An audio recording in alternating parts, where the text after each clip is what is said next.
নমস্কার, আপনারা দেখছেন গ্রাউন্ড জিরো মিডিয়া। আর এখন যে খবরগুলোর উপর নজর রাখবো সেগুলো কিন্তু খুবই গুরুত্বপূর্ণ হতে চলেছে। কর্পোরেট জনতা পার্টি বা সিজেপির দাবির জেরে কিন্তু আগেই ইস্তফা দিতে হয়েছে প্রাক্তন কেন্দ্রীয় শিক্ষামন্ত্রী ধর্মেন্দ্র প্রধানকে। আর এবার আরো এক মন্ত্রী ইস্তফার দাবি জানালেন সিজেপির প্রতিষ্ঠাতা অভিজিৎ দেবকে। কে সেই মন্ত্রী, কেন তার ইস্তফার দাবি জানানো হলো, আর প্যালেট গান চালানো নিয়ে যে দাবি জানিয়ে আসছিলেন সেই দাবির ক্ষেত্রে কিন্তু একটি বড় জয় হলো রাহুল গান্ধীর। এই সমস্ত খবরগুলো আপনাদের একে একে জানাবো। প্রথমে আসি অভিজিৎ দীপকের খবরে। দেশের শিক্ষা ব্যবস্থার অবস্থা এবং সরকারি স্কুলগুলির অবস্থা নিয়ে সাধারণ মানুষকে সচেতন করতে গত 15 আগস্ট স্বাধীনতা দিবসের দিন থেকে কর্পোরেট জনতা পার্টি বা সিজেপির তরফ থেকে দেশ জুড়ে এক অত্যন্ত গুরুত্বপূর্ণ এবং অভিনব ক্যাম্পেইন শুরু করা হয়েছে কর্পোরেট জনতা পার্টির তরফে। এই প্রচার অভিযানের নাম দেওয়া হয়েছে স্কুল ঠিক করো অভিযান। এই অভিযানের মূল লক্ষ্য হলো এবং উদ্দেশ্য হলো দেশের আনাচে কানাচে ছড়িয়ে থাকা সরকারি স্কুলগুলির আসল এবং অত্যন্ত করুণ চিত্রটি সাধারণ মানুষের সামনে তুলে ধরা। আর এই বিশাল কর্মযজ্ঞের নেতৃত্ব দিচ্ছেন কর্পোরেট জনতা পার্টির প্রতিষ্ঠাতা অভিজিৎ দিককে এবং দলের অন্যান্য সক্রিয় সদস্যরা।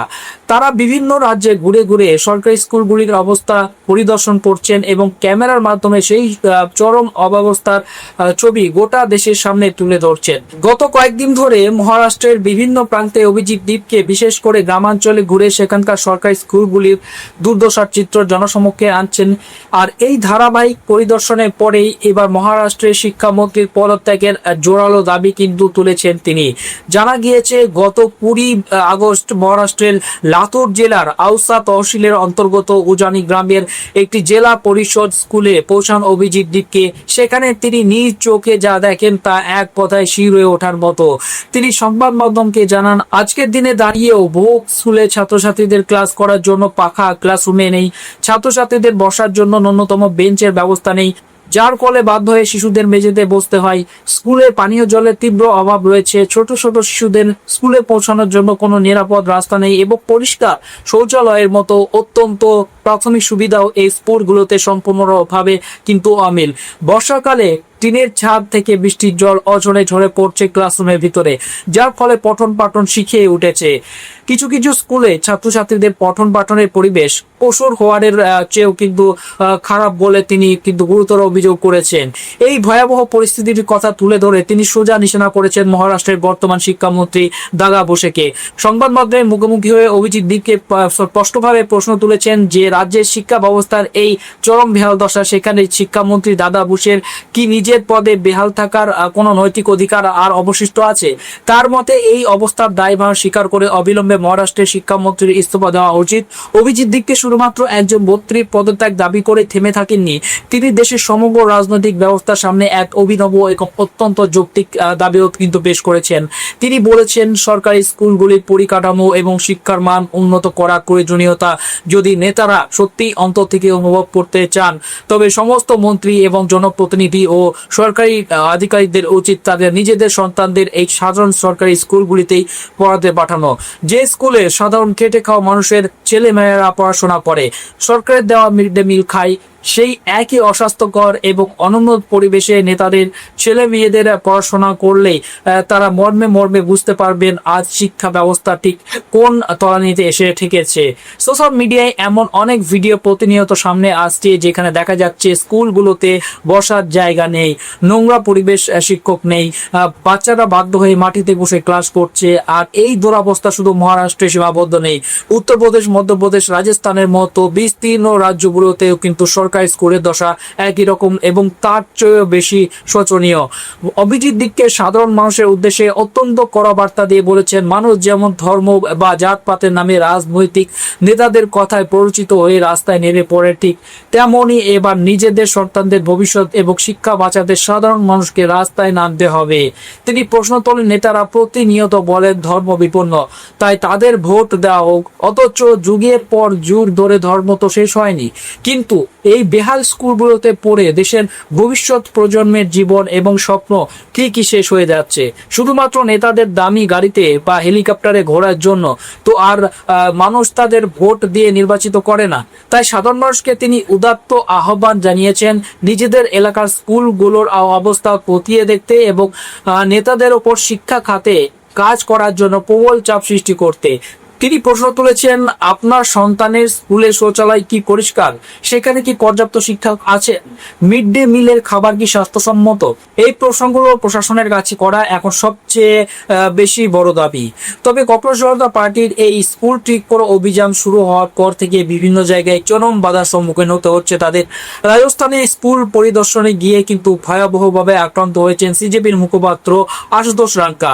দলের তরফ থেকে অভিযোগ করা হয়েছে যে ভারতীয় জনতা পার্টির গুন্ডারা তাদের দলের কর্মীদের উপর পরিকল্পিতভাবে হামলা চালিয়েছে। আশুতোষ রাঙ্কা যখন একটি স্কুলের অব্যবস্থা পরিদর্শনের জন্য তার দলবল নিয়ে পৌঁছান, তখন সেখানে উপস্থিত কিছু লোক তাদের বাধা দেয়, ধাক্কাধাক্কি করে চরম অপমান করে গ্রাম থেকে বের করে দেয় এবং তাদের গাড়ি ব্যাপক ভাঙচুর করে। এমনকি স্কুল পরিদর্শনের প্রতিবাদে স্কুলের বাইরে ধর্নায় বসে পড়ে ওই হামলাকারীরা। সিজেপির দাবি, এরা সাধারণ কোনো গ্রামবাসী নয়, বরং এরা শাসক দলের মদতপুষ্ট দুষ্কৃতী বাহিনী। শুধু শারীরিক আক্রমণই নয়, বিভিন্ন রাজ্যের সরকার এই স্কুলের পরিদর্শনের বিরুদ্ধে সরকারি নির্দেশিকাও কিন্তু জারি করতে শুরু করেছে, যাতে কেউ স্কুলের ভিতরের খবর বাইরে আনতে না পারে। রাজস্থানের শিক্ষা দপ্তর সম্প্রতি এক অত্যন্ত কড়া নির্দেশিকা জারি করে জানিয়েছে, এখন থেকে প্রিন্সিপালের পূর্ব অনুমতি ছাড়া কোনো বহিরাগত ব্যক্তি স্কুল চত্বরে প্রবেশ করতে পারবে না। ডিজিটাল রেজিস্টারে নাম ও পরিচয় তোলা বাধ্যতামূলক করা হয়েছে। ক্লাসরুম, ল্যাবরেটরি, লাইব্রেরি, খেলার মাঠ বা শৌচালয়ে বিনা অনুমতিতে প্রবেশ সম্পূর্ণ নিষিদ্ধ করা হয়েছে। এমনকি স্কুলের ভেতরে কোনো প্রকার photography, videography, audio recording, live streaming বা কারো ইন্টারভিউ নেওয়া যাবে না। উত্তরপ্রদেশের বিভিন্ন জেলাতেও বেসিক শিক্ষা আধিকারিকরা ঠিক এই একই ধরনের কিন্তু নির্দেশিকা জারি করেছেন। বহিরাগত ইউটিউবার বা সাংবাদিকদের স্কুলে প্রবেশ এবং সোশ্যাল মিডিয়ায় স্কুলের ভিডিও আপলোড করার উপর কিন্তু কড়া নির্দেশিকা চাপানো হয়েছে। সরকারি যুক্তি হলো এটি নাকি ছাত্রছাত্রীদের সুরক্ষার স্বার্থে করা হচ্ছে। তবে ওয়াকিবহল মহলের মতে স্কুলগুলোর আসল দুর্দশার ছবি যাতে আর কোনোভাবে বাইরে না আসে এবং সরকারকে যাতে অস্বস্তিতে পড়তে না হয়, তার জন্য প্রশাসনের এই তড়িঘড়ি এবং দমনমূলক পদক্ষেপ।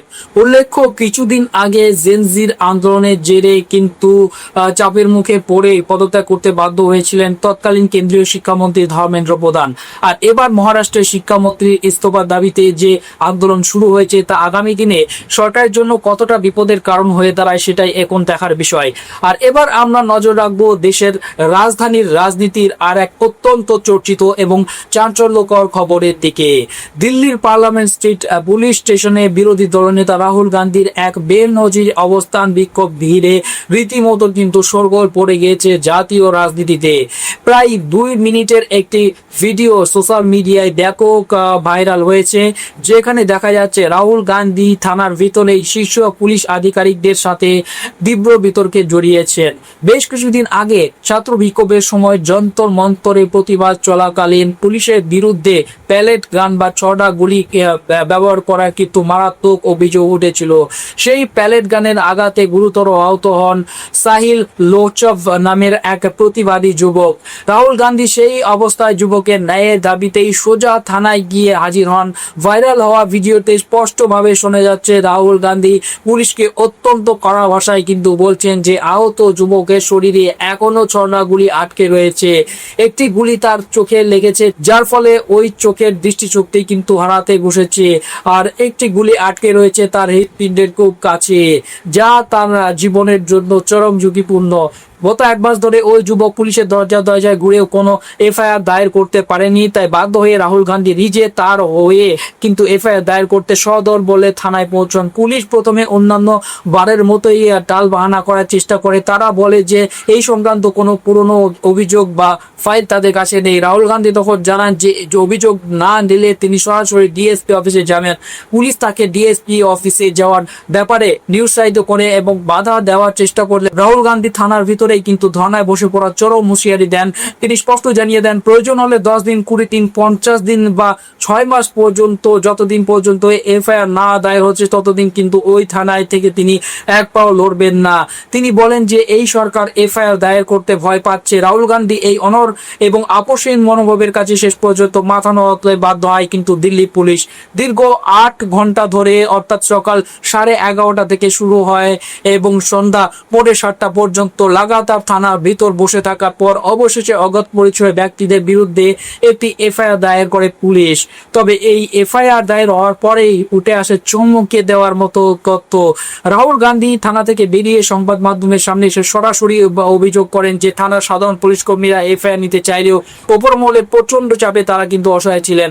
তার দাবি এই এফআইআর দায়ের করার জন্য একেবারে স্বরাষ্ট্র মন্ত্রক এবং অমিত শাহের দপ্তর থেকে চূড়ান্ত ছাড়পত্রের প্রয়োজন ছিল। ওপর মহল থেকে সবুজ সংকেত আসার পরেই পুলিশ অভিযোগ গ্রহণ করেছে।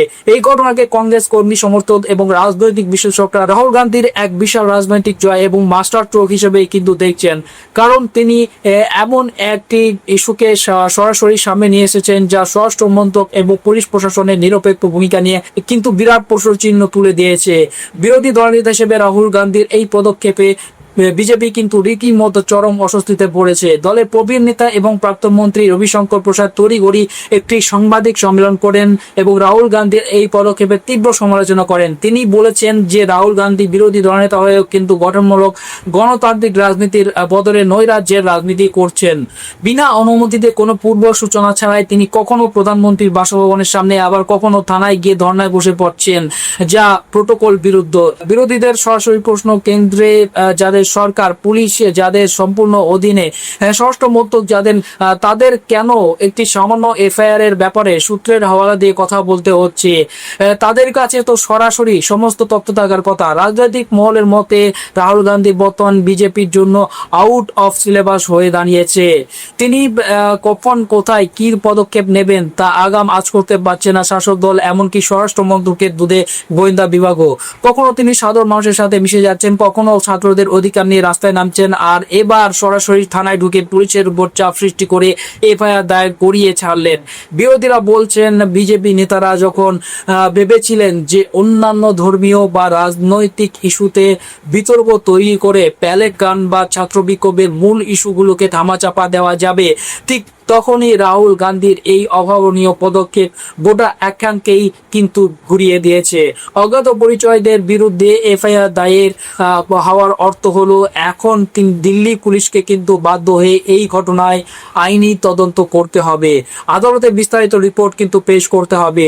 মনে করা হচ্ছে তদন্ত সঠিক হলে কিন্তু প্রমাণ সামনে আসবে যে কার নির্দেশে সেদিন যন্তর মন্তরে নিরীহ ছাত্র যুবকদের ওপর প্রাণঘাতী প্যালেট গান চালানো হয়েছিল।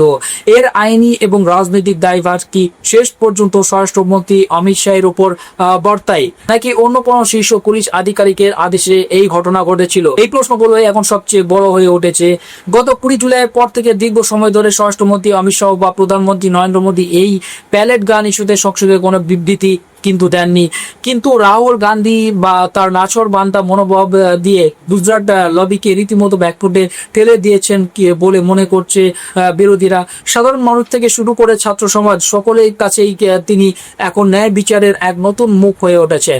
একদিকে কংগ্রেস জনতা পার্টির লাগাতার আন্দোলনে মহারাষ্ট্র সরকারের চরম অস্বস্তি, অন্যদিকে রাহুল গান্ধীর জেদের কাছে দিল্লি পুলিশের হার। এই দুটি ঘটনায় বর্তমান ভারতীয় রাজনীতিতে বিরোধী স্বরের এক নতুন এবং অত্যন্ত শক্তিশালী উত্থানকে কিন্তু প্রমাণ করছে। এখন দেখার বিষয় আগামী দিনে এই লড়াই কোন দিকে যাবে। এই কোনো বিষয়ে আপনার মতামত কি? কমেন্ট বক্সে অবশ্যই জানান।